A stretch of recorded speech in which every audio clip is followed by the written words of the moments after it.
우리에게 주시는 하나님의 말씀은 신약성경 요한복음 10장 7절부터 18절까지의 말씀입니다. 신약성경 163페이지 부분에 있겠습니다. 요한복음 10장 7절부터 18절의 말씀을 저와 여러분이 한 절씩 교독해서 봉독하겠습니다. 제가 먼저 봉독합니다. 그러므로 예수께서 다시 이르시되 내가 진실로 진실로 너희에게 말하노니 나는 양의 문이라.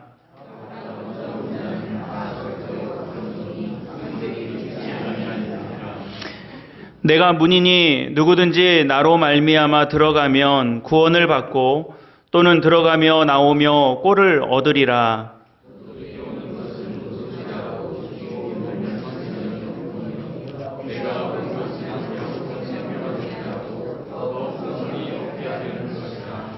나는 선한 목자라. 선한 목자는 양들을 위하여 목숨을 버리거니와 이리가 온 것을 보면 양을 버리고 달아나니 이리가 양을 물어가고 또 지치니라. 달아나는 것은 그가 삭군인 까닭에 양을 돌보지 아니함이나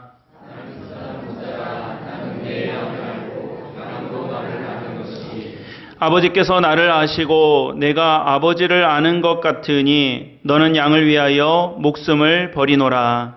또 우리의 듣지 아니한 다른 양들이 내 길에 있어 내가 인도하여야 할 터이니 그들도 우리의 음성을 듣고 한 무리가 되어 한 목자에게 있으리라. 내가 내 목숨을 버리는 것은 그것을 내가 다시 얻기 위함이니 이로 말미암아 아버지께서 나를 사랑하시느니라. 이를 내게서 빼앗는 자가 있는 것이 아니라 내가 스스로 버리노라. 나는 버릴 권세도 있고 다시 얻을 권세도 있으니 이 계명은 내 아버지에게서 받았노라 하시니라. 아멘. 하나님의 말씀입니다. 오늘 주시는 이 말씀으로 우리 말씀의 은혜 나눌 때 우리 모든 예배자들과 믿음의 가족들 위해 하나님의 평강과 은혜가 함께 하실 줄로 믿습니다. 우리 옆에 있는 분들과도 반갑게 먼저 인사 나누겠습니다. 잘 오셨습니다. 반갑습니다. 귀한 예배의 자리에 나오신 모든 분들을 주님의 이름으로 환영하고 축복합니다. 잘 오셨습니다. 예배의 자리에 오시는 것은 하나님의 은혜고 축복인 줄로 믿습니다. 우리가 귀한 자리에 나오셨은 김에 정말 하나님의 은혜에 충만하고 말씀의 은총이 우리 안을 정말 가득 채우는 귀한 은혜가 우리 모든 예배자들 가운데 함께 하시기를 간절히 바랍니다. 우리가 부활주일을 마치고 나서 부활주일 포함해서 총 7주 동안을 부활절로 보냅니다. 그러니까 부활절 절기로 보내게 되죠. 부활절의 상징 색깔은 흰색입니다. 제가 스토를 흰색으로 하고 있죠. 부활절을 우리가 보내고 나서 예수님 부활하셨습니다 하고 그냥 끝, 이게 아니라 매 주일이 우리가 부활을 상징하는, 부활을 기념하는 기쁨의 날이기도 하지만 또 1년의 7주 동안을 부활절기로 보내면서 예수님, 그렇게 부활하신 예수님이 우리와 어떤 의미, 또 우리와 그 부활하신 예수님과 어떤 관계, 어떤 의미로 우리가 함께 해야 될 것인가를 함께 살펴보고 있는 중입니다. 우리 지난 주일에는 부활하신 예수님과 기억하십니까? 발 맞춰 나가자. 우리 지난주에 그렇게 말씀 나눴어요. 그러니까 예수님과 발을 맞춰서, 보폭을 맞춰서 우리 주님과 같이 동행하는 그런 은혜를 함께 나눴습니다. 오늘 또 이어서 요한복음의 말씀을 중심으로 해서 우리 같이 말씀의 은혜 나눠서 봤으면 좋겠습니다. 여러분, 믿음은 교회만 다닌다고 되는 것이 아닙니다.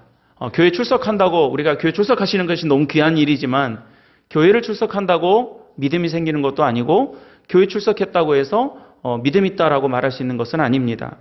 본질적인 것은 무엇입니까? 우리가 예수님을 알아야 합니다. 예수님이 어떤 분이신가, 그리고 더 나아가서는 예수님과 내가 어떤 관계에 있는가.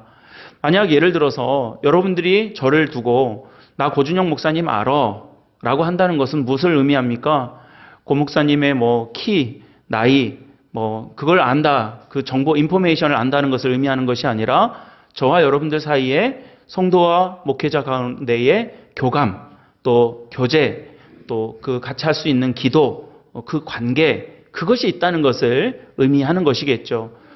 나 하나님 알아, 나 예수님 알아 라고 하는 것은 우리 교회 열심히 다니면서 예수님에 대해서 정보를 잘 알고 있는 것, 성경 66권에 대해서 내가 지식적으로 알고 있는 것을 의미하는 것이 아니라 저와 여러분들이 나의 하나님과 어떤 관계 속에서 살고 있느냐, 하나님이 내 삶에 어떤 자리를 차지하고 있는가라고 하는 것을 의미하는 것이겠죠. 그래서 여러분, 우리가 예수님이 어떤 분이신가를 알고 예수님과 좋은 관계로 살아가는 것, 저는 우리 사랑하는 믿음의 가족들이 오늘 예배 이 시간뿐만이 아니라 우리가 살아가는 모든 삶의 자리에서 예수님과 좋은 관계 속에서 살아가시기를 주님의 이름으로 축복합니다. 그게 신앙이에요. 그게 믿음이에요. 그러니까 우리가 믿음이라고 하는 것이 뭐 다른 것을 알아서 다른 것을 해서 믿음이 아니라 내가 예수님을 잘 알고 또 예수 그리스도를 통해서 구원의 은혜를 알고 내가 좋은 예수님과 좋은 관계 속에서 살아가는 것을 우리가 믿음의 핵심으로 말하고 있죠. 그러므로 우리의 믿음의 핵심은 예수 그리스도입니다. 예수님이 뒷전으로 밀려나 있으면 그 어떤 거룩해 보이는 종교적 외형에도 구원은, 생명은 있을 수 없는 것입니다. 그래서 예수님을 잘 알아야 되는 것이고, 저도 말씀을 전할 때 뭘 알려드리는 겁니까? 여러분들에게 어떤 사상을 알려드리는 것이 아니라 여러분들에게 어떤 좋은 삶의 지혜를 알려드리는 것이 아니라, 물론 말씀 속에는 그런 것들이 다 들어있지만 결국 제가 설교하고 말씀을 나누고 또 여러분들이 이 예배의 자리를 통해서 우리가 정말 분명하게 붙잡아야 될 것이 있다라면 예수 그리스도, 내가 예수님을 잘 아는 시간이 되고 그 예수님 붙잡고 여러분들의 삶의 자리로 가서 열심히 살아가게 되는 것입니다. 그래서 말씀을 통해서든 성경을 통해서든 모든 것을 통해서 저와 여러분들이 예수님을 잘 아는 것, 그것이 핵심이겠죠. 그렇다면 예수님을 잘 알 수 있는 방법은 몇 가지가 있습니다. 첫째는 예수님에 관한 것들을 잘 보는 것이죠. 어떻게 예수님이 사셨고 어떤 말씀을 하셨고 어떤 교훈을 주셨고 예수님께서 어떻게 되셨는가, 죽으셨고 부활하셨구나 라고 하는 것들을 잘 보는 것이 예수님에 대해서 아는 방법입니다. 또 두 번째는 예수님을 경험하는 사람들을 통해서 예수님을 알 수 있습니다. 여러분, 누가 이런 표현을 하시는데 어쩔지 모르겠지만 한번 들어보십시오. 사람들은 예수보다 예수쟁이를 통해서 하나님을 더 알게 된다는 말이 있습니다. 그러니까 우리가 예수님을 통해서 예수님을 알게 되는 것이 있지만 더 많이 알게 되는 것은 뭐냐면 누구를 통해서요? 예수쟁이를 통해서, 크리스찬들을 통해서 예수님을 아는, 예수님을 경험했던 사람들의 모습을 보고 그 예수님을, 그들이 믿는 예수님을 알게, 배우게 되더라는 것입니다. 여러분, 교회가 신앙생활을 하는 분들도 있고 신앙생활 하지 않는 분들도 있고 세상에는 많이 있지 않겠습니까? 저도 이제 어디 가면 물론 그리스도인들도 많이 만나고 주로 이제 성도들을 많이 만나죠. 그러나 그렇지 않을 때도 많이 있습니다. 그러니까 이제 신앙생활을 하지 않는 분들, 그냥 교회와 무관한 분들, 이런 분들과 대화를 나누거나 이야기 나눌 때도 많이 있어요. 그럴 때 제가 목사라고 항상 말씀을 드립니다. 그런데 여러분, 제가 목사라고 그러면 어떤 교회의 대표격인 사람 아닙니까?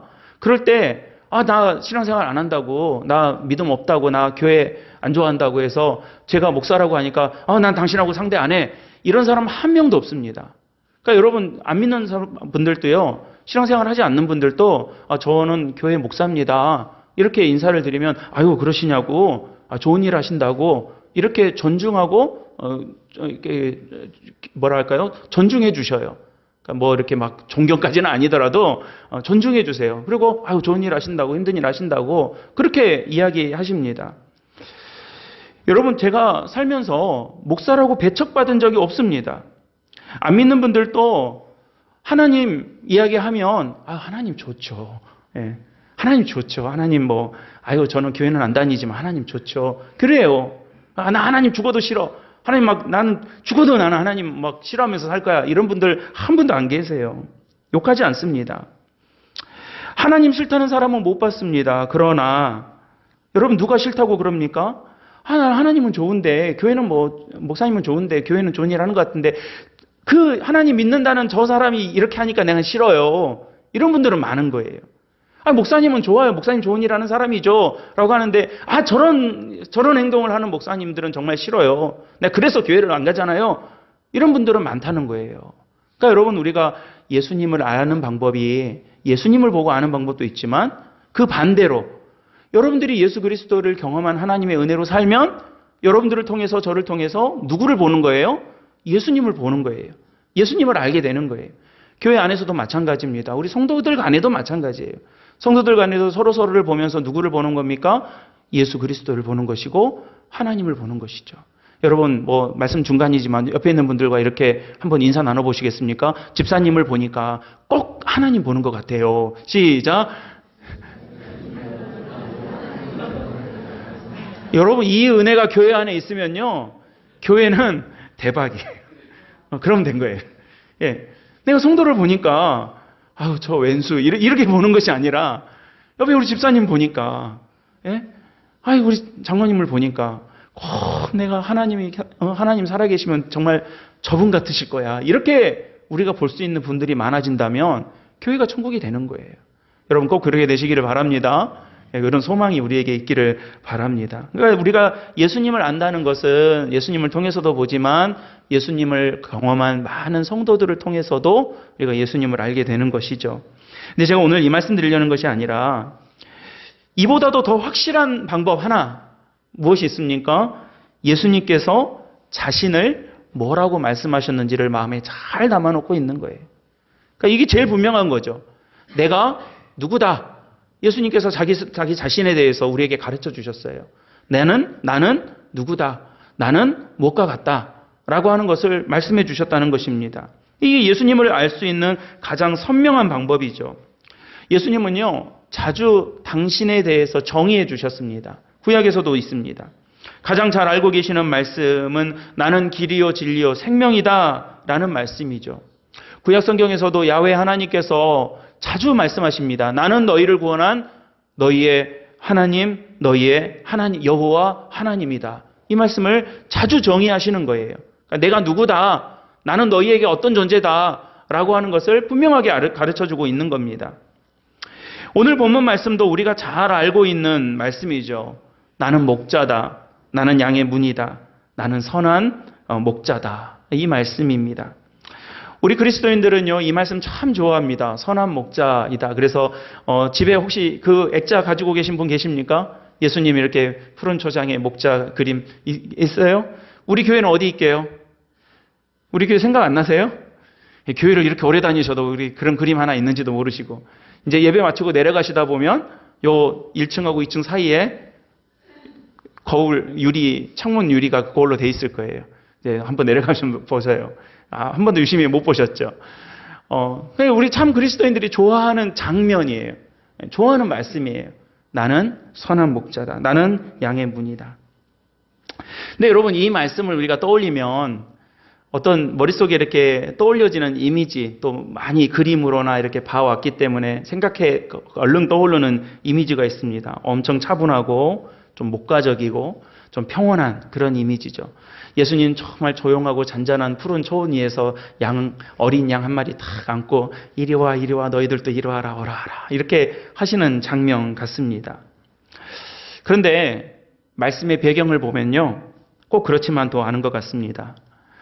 왜 그러냐면 오늘 본문 말씀 나는 목자다, 나는 양의 문이다, 나는 선한 목자다라고 이 말씀을 하실 때 바로 앞에 지금 이 말씀을 하시게 된 배경, 그 앞에 있는 말씀이 무엇인가를 보면요, 좀 이해를 할 수가 있습니다.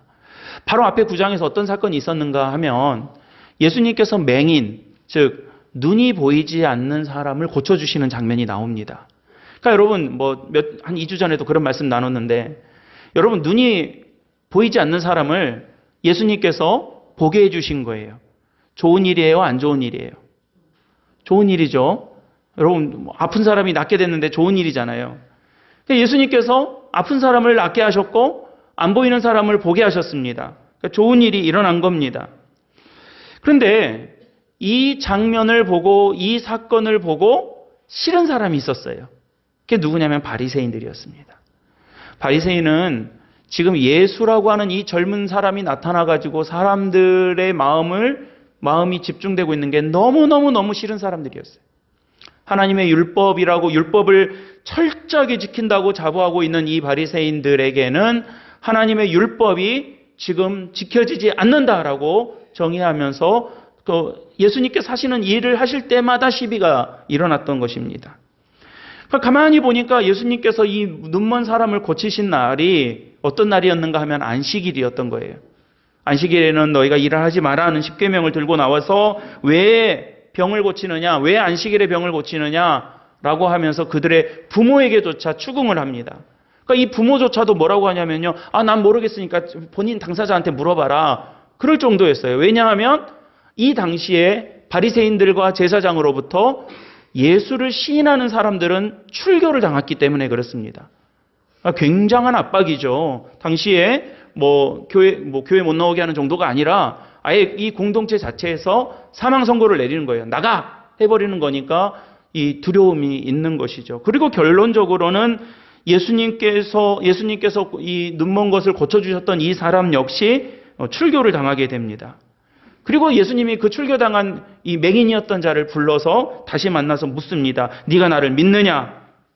그리고 그가 대답합니다. 내가 믿나이다. 그리고 이어지는 말씀이 뭐냐면 오늘 이 말씀인 거예요. 나는 목자다. 나는 양의 문이다. 나는 선한 목자다.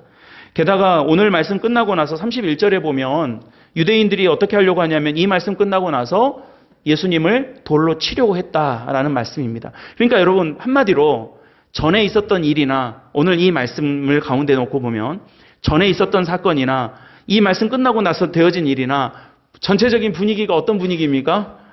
험악한 분위기예요. 그러니까 우리가 그림으로 보는 것처럼 그냥 푸른 초원의 조용한 이 초장에서 이리 와라, 재호야 이리 와라, 준호야 이리 와라 이렇게 부르시는 것이 아니라는 거예요. 굉장히 험악한 분위기 속에서 예수님께서 단호하게 선포하신 말씀입니다. 그때 선포하신 정의가 무엇입니까? 나는 목자다. 나는 양 우리의 문이 되고 있는 존재다. 나는 선한 목자다라는 것을 가르쳐주고 있는 것입니다. 앞서 1절에서 6절까지 목자가 하는 일에 대해서 말씀해 주십니다. 목자는 문을 열어줍니다. 목자는 이름을 불러서 부릅니다. 목자는 앞서 가십니다. 그러면 목자를 따르는 양들이 해야 될 일들이 명확해지죠. 문 열어주면 그 문으로 들어가면 됩니다. 부르시는 음성에 응답하면 됩니다. 앞서 가시면 따라가면 됩니다. 그러나 오늘 6절 말씀, 앞에 6절 말씀에 보면 알지 못하더라, 알아듣지 못했더라 그럽니다. 우리 지난주 수요일 저녁 예배 때 그런 말씀 나눴는데 허탄한 소리로, 허망한 소리로 그렇게 들었던 것입니다. 알아듣지 못한 겁니다. 그리고 나서 7절 말씀에 다시 말씀하신 내용이 같은 내용입니다. 우리들도 오늘 마음에 잘 새겨서 마음에 받았으면 좋겠습니다. 그래서 오늘 말씀을 통해서 우리가 마음에 꼭 담아야 할 예수님의 말씀, 예수님의 정의, 예수님에 대해서 우리가 잘 알고 알아야 될 말씀 첫 번째는 예수 그리스도가 우리의 구원의 유일한 길이라는 것을 말씀해 주셨다는 것입니다. 그것이 양의 문이다라는 말씀입니다. 여러분 오늘 9절 말씀을 같이 한번 읽어보셨으면 좋겠는데요. 9절의 말씀 같이 한번 다시 한번 읽어보겠습니다. 시작. 내가 문이니 들어가며 나오며 꼴을 얻으리라. 아멘. 오늘 이 말씀 잘 마음에 담아 놓으시기를 바랍니다. 여러분 문은 오가는 통로입니다. 우리 교회 본당도 문이 2개가 있습니다. 어디 있게요? 여러분 이제 들어오신 저 뒤에 문이 하나가 있고요. 이게 문입니다. 이거 문이에요. 들어오시면서 밖에서 보면 바깥쪽으로 이어지는 계단이 있는데 이거 사실 여기다 의자 놓으면 안 되는데 좀 옆으로 치워야 되겠어요. 이거 뒤로 문이 있어요. 그래서 이제 혹시 화재나 대피해야 될 일이 있을 때 이것도 문이라는 거 알아놓으십시오. 의자만 치우면 이제 나갈 수 있습니다. 그리고 이제 저 뒤에 문이 이렇게 있는 거죠. 보통 이제 사람들이 모이는 공간에는 문이 양쪽으로 2개가 있습니다. 근데 이제 우리 뒤에 문을 이용하죠. 문을 이용할 때 어떻게 합니까? 저 문을 통해서 나가고 저 문을 통해서 들어오십니다.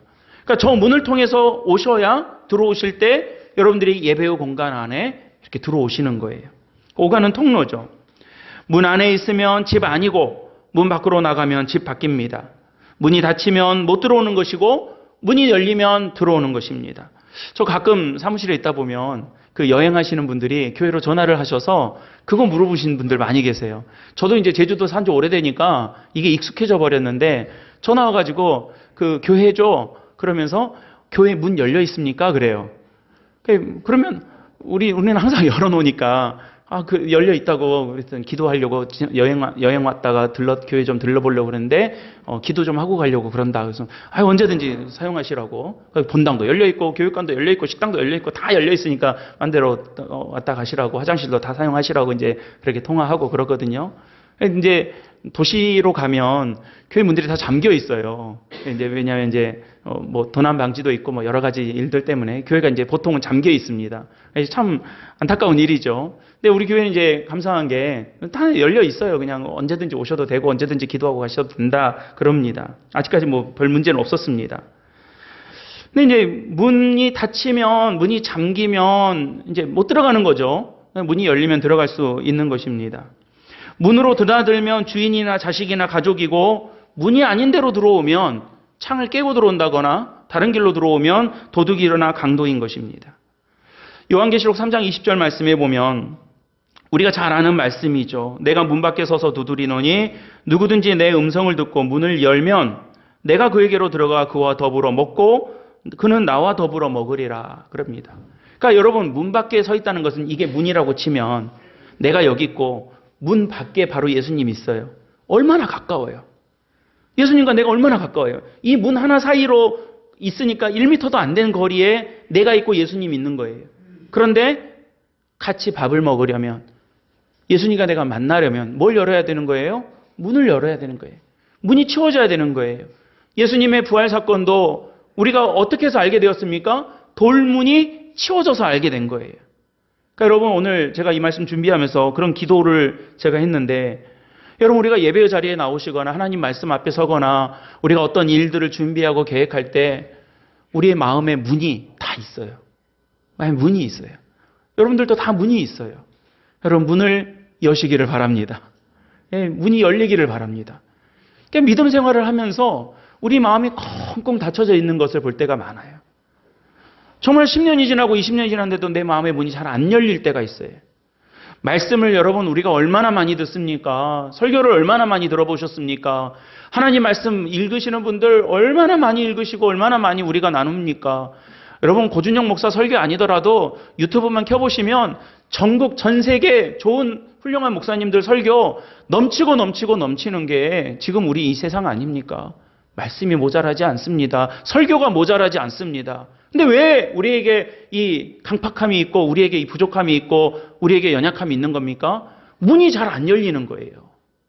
말씀 앞에 서는데도, 말씀 앞에 우리가 살아가는데도 우리 마음에 이 닫혀져 있는 마음의 문들이 있어요. 안 열리는 거예요. 오래된 이 삐걱된 알루미늄 샤시처럼 열어도 끽끽 소리만 나고 잘 안 열리는 거예요. 사랑하는 우리 믿음의 가족 여러분, 우리가 믿음으로 살아가는 동안 우리의 마음의 문이 활짝 열리시기를 주님의 이름으로 축원합니다. 저도 마찬가지예요. 저도 말씀 보면서, 말씀 준비하면서, 목회하면서 제가 제일 바라고 기도하는 것이 무엇이겠습니까? 제 마음의 문이 열려야 되는 거잖아요. 말씀의 문이 열려야 되는 거잖아요. 이게 닫혀지면요, 바로 여기 예수님이 있어도 안 만나지는 거예요. 더불어서 먹어지지가 않는 거예요. 예수님께서 그러시잖아요. 내가 문 밖에 서서 두드리노니 라고 그래요. 두드리노니. 여러분, 세상에는 아무리 주님이 가까이 계셔도 문 닫고 안 열면 소용없는 것입니다. 세상에는 길이 굉장히 많아 보입니다. 구원의 길, 평강의 길, 우리가 잘 사는 길, 우리가 정말로 인간답게 사는 길, 나를 정말 구원할 수 있겠다라고 여겨지는 길들이 세상에는 많이 있습니다. 실제로 살아가는 방법도 다양하고 또 정답이라는 게 인생에 있어서 정답이라는 게 따로 있을 수가 없습니다. 아이들을 보더라도 아이들이 자라나면서 다 각기 여러 길로 이렇게 뻗어나갈 때 보면, 야, 정말 우리 세대 때와는 또 다른 세대 차이를 느끼게 되고, 저도 벌써 이제 젊은 분들하고는 잘 모르겠어요. 하는 말들은 어떨 때는 인터넷에 찾아봐요. 저게 뭔 뜻이야? 그러면서. 그러니까 세대 차이가 느껴지는 거고, 세월이 갈수록 더 그러겠죠. 그러나 어떤 내가 이렇게 경험했던 것들이 이게 정답이야라고 제시할 수 있는 것도 아니고, 또 우리 세대 때, 우리 아버지 세대 때, 또 우리 자녀들 세대 때 각기 다른 모습으로 살아가고 있기 때문에 이게 정답이다, 이거 이렇게 살아야 된다라고 말할 수 있는 게 따로 있는 것 같지는 않습니다. 그러나 실제로 살아가는 방법도 다양하고 여러 가지 경로와 방법이 있는 것 같아 보이지만, 구원은 여러분 잘 들어주시기 바랍니다. 구원은, 우리의 영혼의 생명은 유일한 길밖에 제시되지 않았다는 거예요. 여러분, 이건 세상이 바뀌고 강산이 변해도 바뀐 적이 없습니다. 요한복음 14장 6절 말씀에 예수님께서 하신 말씀이 우리에게 가장 잘 알려져 있는 말씀이죠. 예수께서 이르시되 내가 곧 길이요 진리요 생명이니 나로 말미암지 않고는 아버지께로 올 자가 없느니라 그럽니다. 그러니까 여러분, 우리가 세상을 사는 방법은 다양해요. 우리가 나갈 수 있는 길은 다양해요. 사람 사는 모습이 똑같을 수 없고 같을 수 없습니다. 다 다르게 삽니다. 다른 마음과 다른 상황에서 다른 모양으로 살아가십니다. 우리 성도님들도 다 성격 다르고 살아가는 모양 다르고 더 중요하게 여기는 거 다르고 가치관 다르고 다 그렇게 살지만 그래도 주님께서 우리에게 안 바뀌게 유일하게 하신 말씀은 뭐냐면 구원을 받을 수 있는 길은 하나밖에 없다는 거예요. 사도행전 4장 12절 말씀입니다. 다른 이로서 구원을 받을 수 없나니 천하 사람 중에 구원을 받을 만한 다른 이름을 우리에게 주신 적이 없음이라 그럽니다. 그러니까 우리가 다른 이름으로 구원받을 수 있는 것이 없다는 겁니다. 기독교가 다소 배타적으로 비춰지는 대목이 이 말씀 때문에 그렇죠. 이 우리의 신앙 때문에 그렇습니다. 다른 건 다 돼요. 괜찮아요. 그러나 구원은 안 된다는 겁니다. 제가 종교적인 어떤 그런 폄훼나 이런 걸 하려고 하는 말씀 아니고 이 말씀의 이해를 돕기 위해서 드리는 말씀입니다. 제가 어떤 되게 유명한 스님이 강연하시는 것을 들었어요. 말씀을 정말 잘하시는 거예요. 내용도 너무 좋은 거예요. 그래서 들으면서 좀 몇 개는 받아 적었어요. 새겨 들을 게 참 많더라고요. 나중에 그분 책도 좀 사서 봤어요. 참 어떤 내용적으로 말씀하시는 게 훌륭하시더라고요. 그러나 여러분, 구원은 안 된다는 거예요. 구원은 안 된다는 거예요. 그거는 여러분 예수 그리스도의 이름만으로만 되는 거예요. 문을 통해서만 들어올 수 있어요. 문을 통해서만 들어옵니다. 예수님이 문입니다. 유일한 통로예요. 여러분, 거기를 통해서 들어가야만 보호를 받습니다. 거기를 통해서 들어가야만 삽니다. 거기를 들어가야만 목자 안에 들어갈 수가 있고 들고 나고 오며 가며 꼴을 얻을 수가 있는 것입니다. 세상 일은 다 비슷해 보입니다. 다 그게 그거라고 하는 분들도 많습니다. 그냥 우리가 볼 때도 똑같아 보일 때가 많습니다. 세상에서 돈 버는 방법과 교인들은 나가서 돈 버는 방법이 다르지 않습니다. 그리스도인들이 쓰는 돈과 세상에서 쓰는 돈이 다르지 않습니다. 크리스찬들이 쓰는 돈에는 어디 구석에 한쪽 귀퉁이에다가 십자가 그려놓고 그러지 않습니다. 그러나 문으로 들어와야 주인입니다. 양으로 생명을 얻게 하고 더 풍성히 얻게 하려고 주인은 이 문을 통해서 우리에게 오시고 우리도 그 문으로 들어가야 되는 것입니다. 도둑은 담을 넘어서 들어옵니다. 들어온 것은 같은 것 같지만 들어오는 목적이 다릅니다. 주인은 그 문을 통해서 양들이 들어오게 하고 주인도 그 문으로 통해 들어오고 우리를 살리려고 우리를 구원하려고 생명을 주려고 하지만 도둑은 훔치려고 하고 현혹시키려고 하고 죽이려고 온 것입니다. 그래서 여러분, 우리가 교회에 와서 말씀 듣고 봉사하고 하나님 은혜 사모하는 것은 그냥 조금 더 착한 사람 되자고 하는 것이 아닙니다. 살자고 하는 것입니다. 생명을 얻자고 하는 것입니다. 하나님의 은혜 안에서 참 생명을 얻게 하시는 하나님의 은혜가 저와 여러분들에게 주어지기를 간절히 소망하는 것입니다. 그러니 여러분, 예수 그리스도를 통해서 양의 문이 되어주신 예수님을 통해서 영원한 생명으로 우리를 구원하시는 하나님을 꼭 만나는 우리 믿음의 가족들이 다 되시기를 주님의 이름으로 간절히 축원합니다. 한 가지 더 말씀 나누겠습니다. 이어지는 후반부 말씀의 본문 뒷부분에 예수님께서 다시 한번 당신 자신을 정의하셨는데 그걸 뭐라고 어떻게 하셨습니까? 나는 선한 목자다라고 말씀하십니다. 여러분, 오늘 말씀 11절의 말씀과 12절의 말씀을 같이 한번 읽어보셨으면 좋겠습니다. 11절 12절입니다. 시작. 나는 선한 목자라.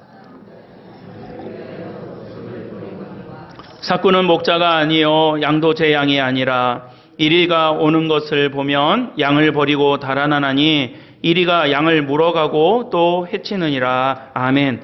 자, 예수님을 뭐라고 정의하셨다는 거예요? 선한 목자다라고 합니다. 그러니까 목자면 목자지 선한 목자가 뭘까? 이게 선하다라는 말 이제 뭐 제가 오늘 자세히 주석하지는 않겠지만 선하다라는 말은 이제 카로스 뭐 이런 칼로스 이런 말을 쓰는데 이게 무슨 말이냐면 이제 좋은, 선한, 굿 뭐 이런 뜻이기도 하지만 더 안으로 들어가 보면 이 말씀은 훌륭한, 아름다운, 뛰어난, 탁월한 뭐 이런 의미를 가지고 있는 단어입니다. 그러니까 예수님을 어떻게 처음에 앞부분 1에서 6절에서는 목자다 했는데 뒤로 가서는 선한 목자다 다시 한번 강조해서 말씀하시죠. 근데 우리는 이제 여러분 양 보셨어요? 삼방랜드 가면 양 있잖아요. 근데 양을 이렇게 우리 주변에서 흔히 보지는 못하죠. 마당에 강아지가 있을 수는 있는데 마당에다가 양을 키우는 분은 안 계시니까요. 근데 이제 이 말씀을 하셨던 예수님 당시에 유대인들에게는 지금 예수님의 이 비유가 얼마나 머릿속에 쏙 들어오는 비유인지 모릅니다. 왜냐하면 당시 집집마다 생계를 위해서 또는 어떤 삶을 위해서 집집마다 양 몇 마리씩은 꼭 키웠습니다. 집집마다 양이 있었어요. 근데 이 양을 이렇게 키우는데 양을 키울 때 이제 어떤 겪을 수 있는 어려움 중에 하나가 뭐냐면 이 양이 없어지는 거예요. 양이 재산인데 양이 없어지는 거예요. 그러니까 양을 지켜야 되지 않겠습니까? 이게 제일 양을 물어가는 것 중에 이제 하나가 뭐냐면 이리 또는 표범 이런 것들이 이제 양을 물어갑니다. 저도 이제 예전에 주영강교회 오만섭 장로님이 양계장을 하세요. 한번 이제 장로님이 목사님들을 한번 초대하셔가지고 밥을 이렇게 한번 식사를 대접해 주셨는데, 그런데 이제 옆에 양계장 구경을 하는데, 막 친환경으로 자연으로 이렇게 키운 닭이라고 그러면서 이렇게 구경을 한번 쭉 시켜주시더라고요. 그런데 이제 뭐 하다가 옛날에 어렸을 때, 저희 이제 초등학교 다닐 때, 국민학교 다닐 때 학교 앞에서 병아리 팔던 이야기 하니까, 목사님 한번 몇 마리 가져가셔서 한번 해보세요. 그래가지고, 한 4-5마리를 주셨어요. 그러니까 애들이 막 얼마나 좋아해요. 뿅아리 삐약삐약 하고 하니까 이렇게 놔뒀더니 이제 몰랐죠. 저기 들어가는 입구만 막아놓고 겉에 울타리 있는데 문만 좀 이렇게 뭘로 만들어 놓고 놔뒀더니 밤사이에 싹 없어진 거예요. 누가 잡아갈게요? 동네 고양이들이 다 잡아가 버린 거예요. 밤사이에. 그러니까 여러분 이 양도 마찬가지인 게 덩치가 좀 더 커졌죠. 일이나 표범이 싹 물어가 버리는 거예요. 그러면 우리는 병아리 없어졌다고 뭐 못 살고 그러진 않잖아요. 양 없어지면 이제 망하는 거예요. 죽는 거예요. 그러니까 가족들이 돌아가면서 당번을 서야 되든지, 그렇죠.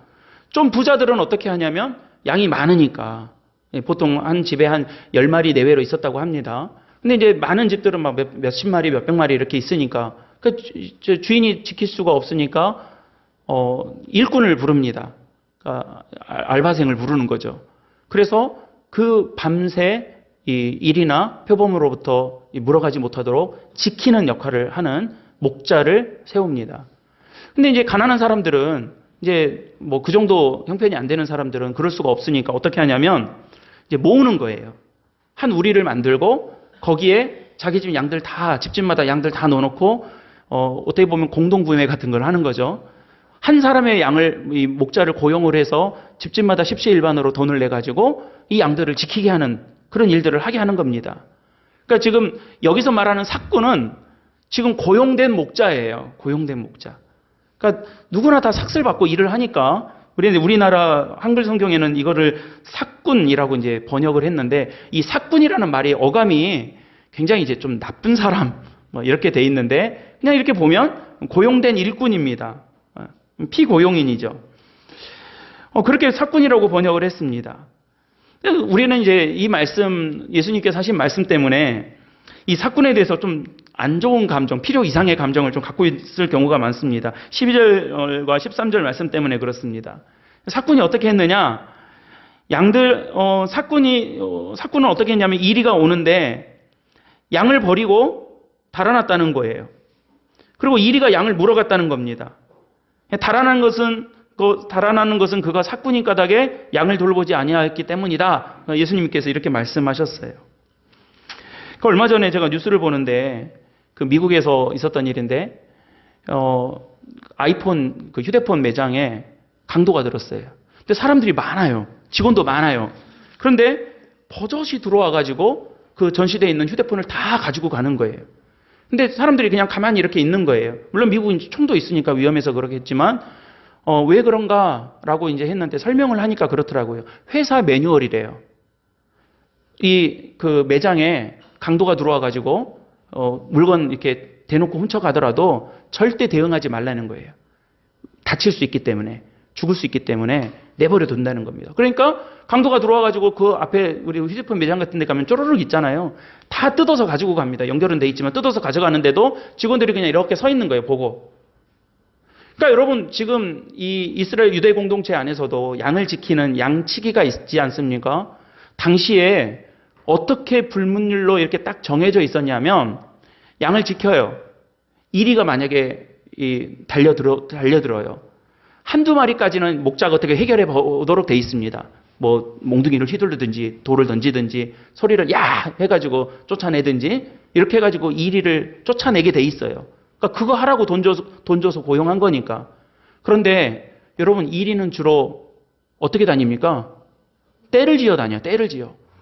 이리가 한 10마리가 달려들면 여러분이 목자라고 생각하면 어떻게 해야 됩니까? 도망가야죠. 도망가야 돼요. 여러분, 표범이 만약에 담을 넘어서 양을 몰아가려고 한다. 그럼 표범하고 싸워야 돼요. 빨리 몸을 피해야 돼요. 아무리 양이 귀해도 내 목숨만큼은 안 귀해요. 여러분, 아무리 양이 귀해도 내 목숨을 버릴 일이 아닌 거예요. 그래서 유대 공동체 안에는 어떤 이 룰이 있었냐면, 한두 마리 정도 이리가 덮쳐올 때는 좀 막아줘야 돼요. 그 월급 받은 값을 해야 돼요. 그 정도까지는. 그런데 때로 몰려온다.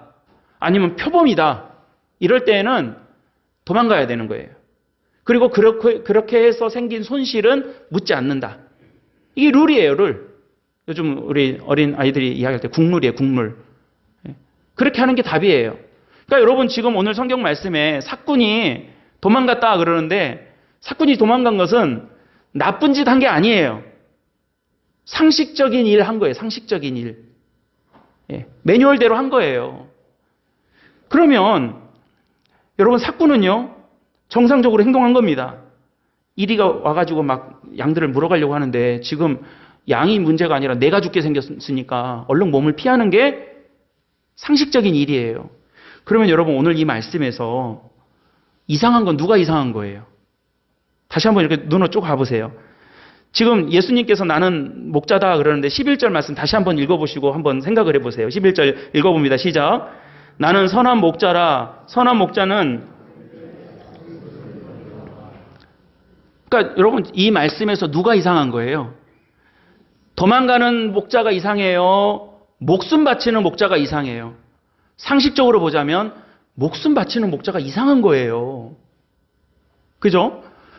지금 양 1위대가 몰려오는데 잘못하면 나도 죽게 생겼는데, 그래서 고용된 일꾼은 얼른 몸을 피합니다.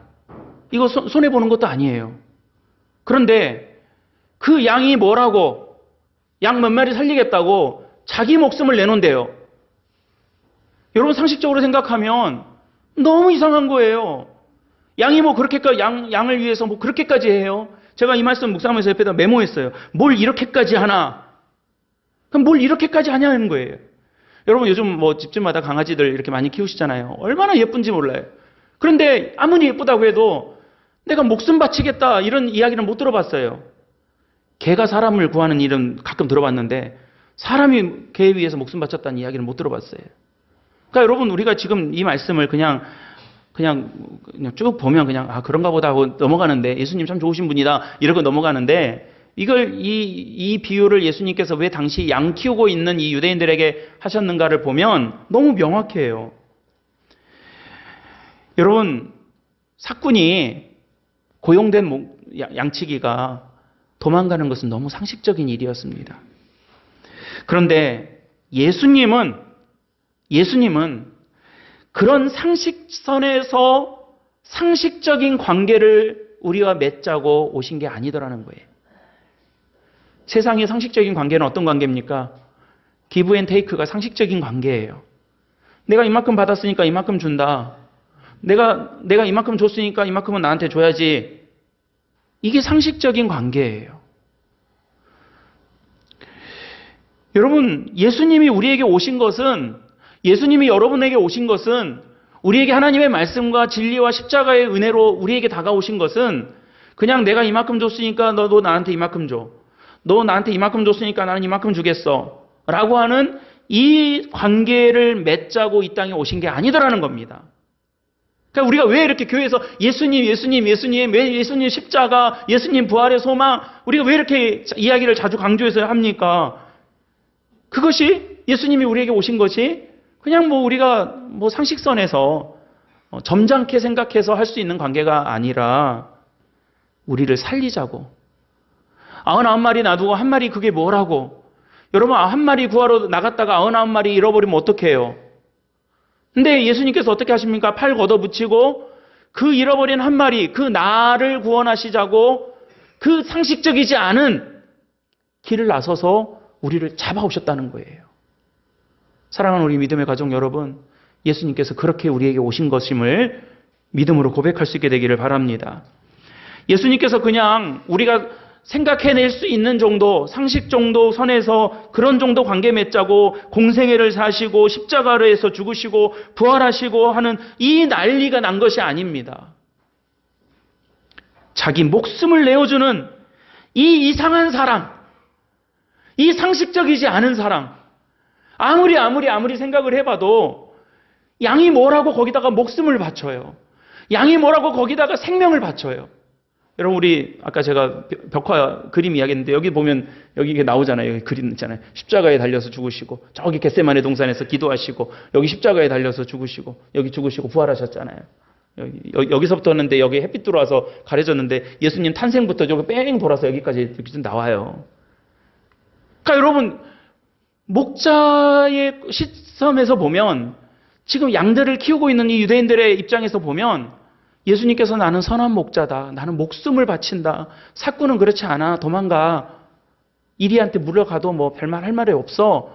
이렇게 하신 말씀이 너무 이상한 말씀인 거예요. 너무 상식적이지 않은 말씀이에요. 사꾼이 뭘 잘못했는데 이러는 거예요. 그러나 주님께서는 우리에게 그렇게 오셨어요. 저는 우리 모든 오늘 말씀을 통해서 저와 여러분들이 바로 이 사랑의 예수님을 나의 주님, 나의 하나님으로 고백할 수 있게 되시기를 주님의 이름으로 간절히 축복합니다. 오늘이 절기상으로는 부활절이지만 우리 총회가 제정하고 있는 주일 가운데서는 씨뿌림 주일이라는 주일로도 우리가 제정되어 있는 날입니다. 씨뿌림 주일은 우리 교단에 농목이라고 있습니다. 농목. 이게 정식 이름이 뭐냐면 한국 기독교 장로회 농어민 선교 목회자 연합회예요. 그러니까 농촌, 어촌에서 목회하는 분들이 농어촌에서 선교하는 그 협력체가 이제 기관으로 이렇게 있습니다. 그러니까 저도 농목 회원이에요. 제가 팥뿌리 하나 못 키우는데 아무것도 못 하는데 그래도 저도 농목 회원이에요. 한 달에 10,000원씩 회비 내야 돼요. 예. 근데 이 농목에서 이 한국 교회의 70%가요. 교단을 떠나서 한국 교회 70%가 농어촌에 있어요. 도시의 어떤 우리가 잘 아는 이게 큰 교회들은 아주 5% 미만이고요. 대부분은 농촌 지역 또 시골 지역에 많이 위치해 있습니다.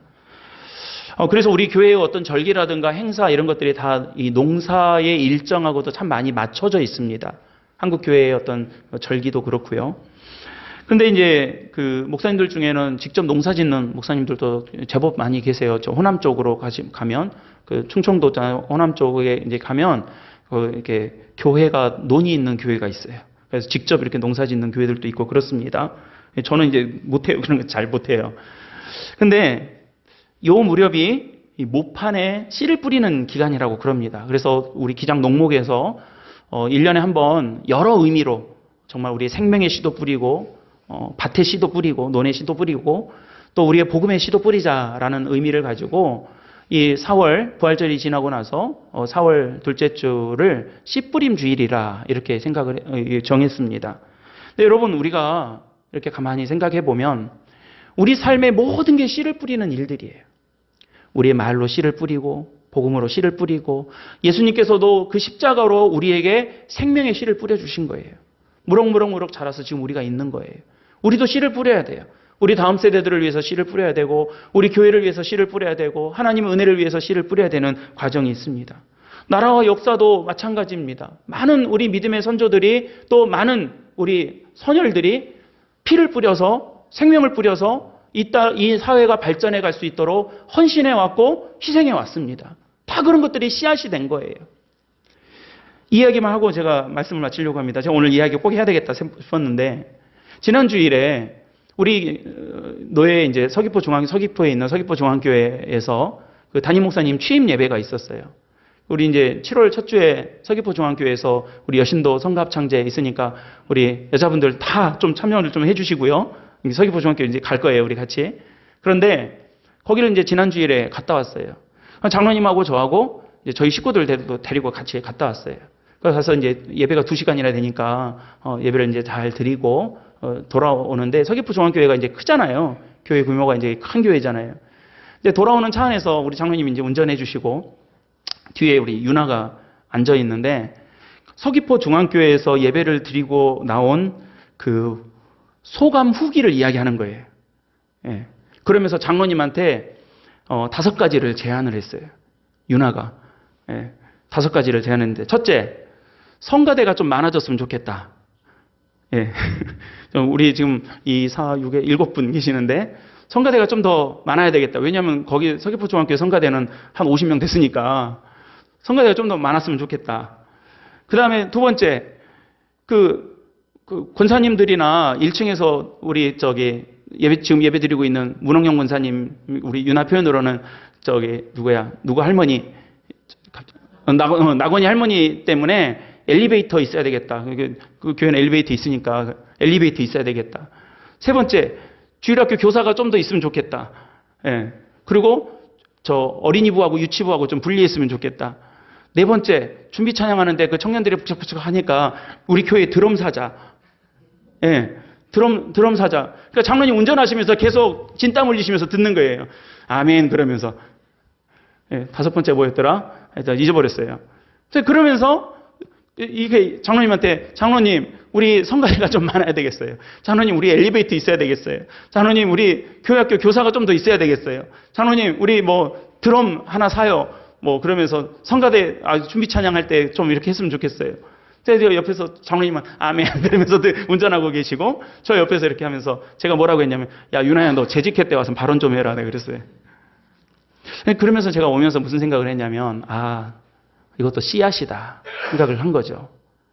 우리가 믿음으로 고백하는 것도 씨앗이고 우리가 하나님 앞에서 믿음으로 살면서 하나님의 은혜를 구하는 것도 씨앗이고 여러분들이 함께 기도하고 나라를 위해서 민족을 위해서 기도하는 것도 다 씨앗이고 또 우리의 믿음을 위해서 하나님 앞에 구하는 그 믿음의 모습들, 예배의 모습들, 기도의 모습들 우리 이제 성경 필사 또 시작할 텐데 여러분 많이 참여하세요. 다 참여하세요. 한 줄이라도 쓰세요. 다 씨앗이에요. 다 씨앗. 좋은 열매를 맺게 될 줄 믿습니다. 그래서 여러분 오늘 씨뿌림 주일이자 또 부활주일을 맞아서 우리에게 내가 너희들의 선한 목자다라고 말씀하시는 주님의 말씀의 은혜가 우리가 살아가는 모든 삶의 자리에서 정말 믿음으로 열매 맺을 수 있는 귀한 하나님의 말씀이 되시기를 주님의 이름으로 간절히 축복합니다. 기도하겠습니다. 사랑과 은혜가 많으신 참 좋으신 우리 아버지 하나님, 주님의 도우심과 사랑을 감사드립니다. 이 시간 예배하는 우리 모든 믿음의 가족들에게 나는 선한 목자다. 나는 양의 문이다. 내가 너희들에게 생명을 바치는 목자가 되겠다라고 말씀하시는 하나님의 은혜를 꼭 기억하고 주님의 그 은혜 안에서 참된 복음의 씨앗으로 살아갈 수 있는 우리 모든 예배자들과 주의 성도들이 되게 하여 주시옵소서. 우리 구주 예수 그리스도의 이름으로 간절히 기도드립니다.